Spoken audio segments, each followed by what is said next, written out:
congrats to Coach Glavine and Kansas State. They played a clean football game.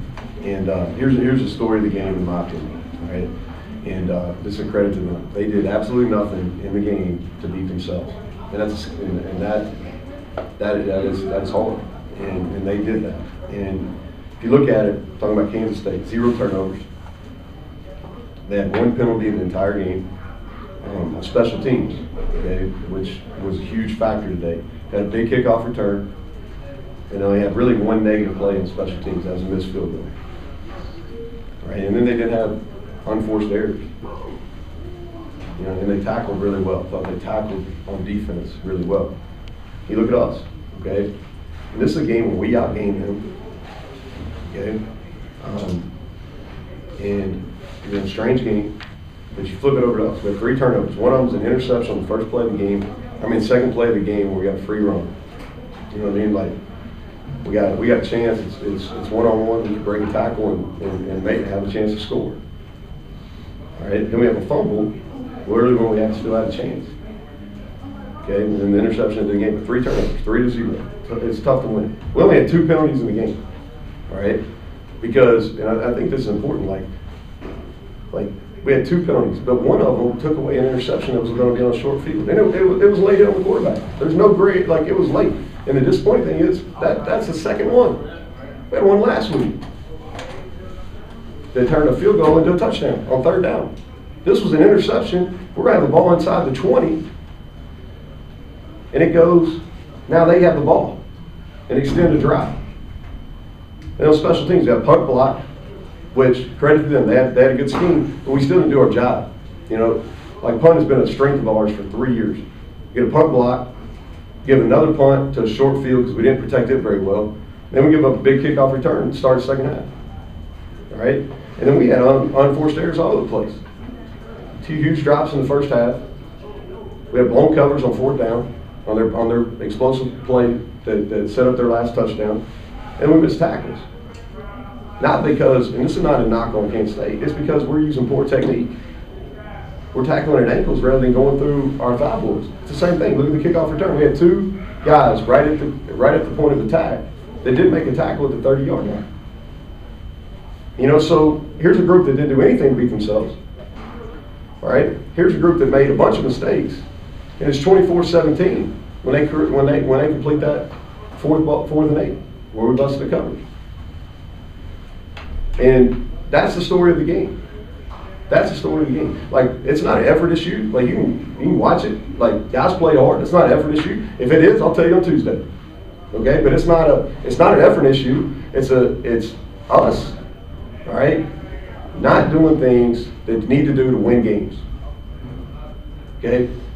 Ball security, tackling, blocking. Right? It's technique errors. That's what it is. Okay? And like I said, credit to Kansas State. Like, this game is I'm not pleased about. We didn't play smart enough to win. Okay? And what I mean by that penalty, all right, and we didn't play fundamental football at a good enough rate to win the game. Questions? So Neal, with those mistakes, is it concentration? You say technique, but is that also part of concentration? No, I don't know if it's a concentration. I think that you can blame the penalty on concentration, on lack of focus. The ball's clearly out. You know, I can't explain that. Wish I could. I can't explain it. Maybe a lack of concentration. No, I think it's about not executing fundamentals in pressure situations. I think that's what it is. You know, and you know, hey, us as coaches, we got to continue. We got to rep it. You know. To me, like, how do you get better? You got to continuously rep. You got to continuously rep. But perimeter blocking, okay, it's something that hurt us in the first half. You know, we had 2 where we just flat out missed perimeter blocks. You know, with a couple of our better guys, and they just flat out missed perimeter blocks. It's a technique issue. All right, missed tackles. We practice tackling every single day. All right, practice takeaways every single day. We got 0 takeaways, and we missed a whole bunch of tackles. And a whole bunch of those missed tackles extended drives.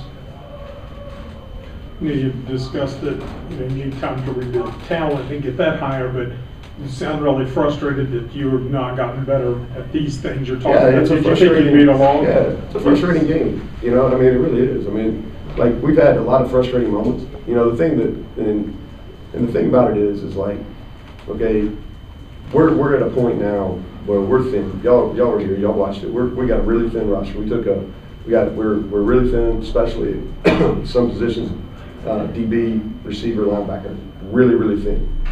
Okay, but that's not an excuse because our guys are still playing hard. We're just not playing smart enough and then executing simple technique things. You feel like you should be further along now in that area? I don't think we should make those mistakes. You know what I mean? This league is going to come down. There's not much difference. There's not much difference in teams. It comes down to running the football, not beating yourself, right, and being able to score touchdowns in the red zone. That's what these games come. They're not turning the ball over, all right? And even with that, is the errors we made. We're still 24-17. You know what I mean? We're 24-17. We're blowing covers on 4th and 8. You know what I mean? Like, so the margin of error is so small.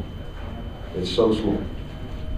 Injuries start with X-ray because that looked nasty and everything. And some of the guys who didn't travel were here, Garrett. Yeah, Garrett, upper body injury. You can kind of figure that out. But he was out. He did not practice at all this week. I would say at this point very doubtful for next week. X-ray, I haven't talked to the trainers yet. Thankfully, I don't think it was a head injury. I think he had something in the lower body. You know, so we'll kind of see. Lance Dixon didn't make the trip. He'll probably be out for multiple weeks. Esdale, he was out. He didn't make the trip. Hopeful, you know, that maybe he can do some work this week. We'll see. He's got multiple injuries that are kind of holding him back. Yates got injured in the game, came back. I already talked about Olafin and Nick Troy. They're out for the year.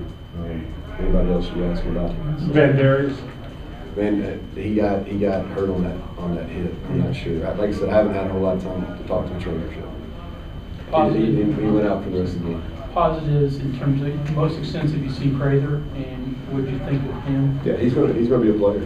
You know, he is. He's gotten better. And he made some big plays today. 1 versus man coverage on 3rd downs. Yeah, he's a kid that I got a lot of belief in. I think that, you know, I'm happy with how he's maturing. On the punt, in addition to the open path, did you get the feel the operation was a little slow? Maybe I it couldn't takes tell. up- Yeah, it's hard from the sideline to tell. You know, our guys felt like it was a little bit slow, but I don't think it mattered. We missed ID'd.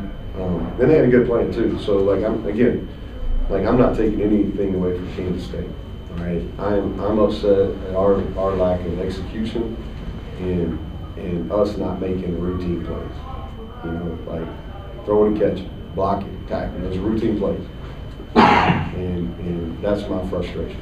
Okay, but I'm not trying to take anything away from what Kansas State did because I thought they played a really clean football game. So the same thing with kickoff coverage. You guys have been good at it for We were 2 good. years. We were good. Mhm. We've been good at it for 2 years. I think we were close to top of the league. Today we had good kicks. There wasn't a kick issue. We had the one that they got out is we had 2 guys. You're going to be able to see it on when you watch the game. Is that they're at the 30, 35, and they both go ankles. You know, and Knowles, to his credit, he's put his hand down and went on about his business. You know, but you got to tackle really good players, which he is. He's an excellent kickoff return. You got to tackle through the 5. How do you handle the emotion? Obviously, disappointment, 2 games left. Yeah, nobody's gonna feel sorry for us. They give 12 games scheduled. You know what I mean? Like I don't feel sorry for us, and that's the deal. Like they give you 12 games. We got a home game next week. We got to get our ass ready to play. Period. It don't matter how many people we got hurt. You know, it doesn't matter. Texas comes playing. We better get ourselves ready to play because the thing about it is you line up and play. You know what I mean? You line up and play. You prepare during the week. Like nobody cares that things didn't go right for us. You know, that's what I told them after the game. Nobody's feeling sorry for you. Like, bottom line is, as coaches and as players, we didn't get the job done. We didn't get the job done today. And why we didn't get the job done, I think I did a pretty good job of going through that at the start of it. And it's disappointing. But Bottom line is, we gotta get it fixed, and then line up to play against Texas, and then we'll play the 12th game. All right, and the thing about it, this is the way I feel about it. All right, we have got to play intelligent football with fundamentals. If people are better than us, they're better than us. Live with it. Okay. But Kansas State played better than us, but we did too many things to hurt ourselves. Okay, thanks, Good. Coach.